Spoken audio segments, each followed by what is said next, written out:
Abiso po sa mga kapatid nating taga Navotas, may isasarang daan sa lugar na yan ngayong araw. Ang detalye, alamin natin sa ating traffic Tito Mondi Lopez. Tito Mondi, happy Monday to you.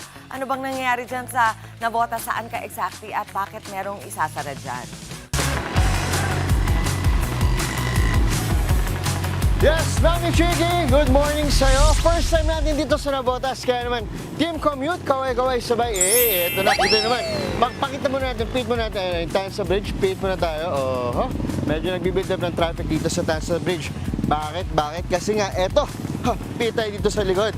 Eto nga, ayan, pit natin, patmo natin. Eto na, pit natin. Dahil etong kinakatayuan ko, ito yung Canto Cruz Street. Tapos yung Tanso kaliwa ay sasarado nga mula today hanggang December 4. Makikita nyo kasi nga merong isinasagawang box culvert. Yung box culvert na tinatawag na yan. Kung di nyo alam, ang hirap ng spelling, di ba?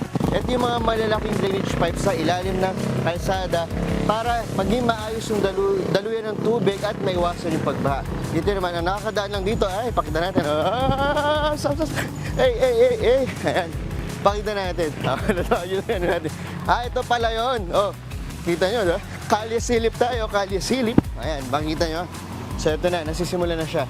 So hanggang next week to, hanggang next Thursday. Ang nakakadaan lang dito yung mga light vehicles gaya ng mga tricycle, may motor, yung sasakyan namin nakapark, di ba? Pero isang lane lang ang pwedeng sumakay dito. Laking tulong din sana to kung ito gawa para tuloy-tuloy yung mga dadaan mula rito hanggang sa Tansa Bridge. Kaya naman, tatalo tayo. Yan mo natin mga ibigay. Back to studio. Okay na rin. Maraming salamat. Ang cute pala ni Tito Mondi, para ka nagluluksong tinik dyan. Ingat ka dyan, Tito Mon.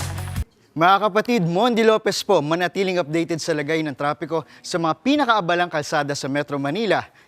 Mag-follow at subscribe na sa social media pages ng News 5.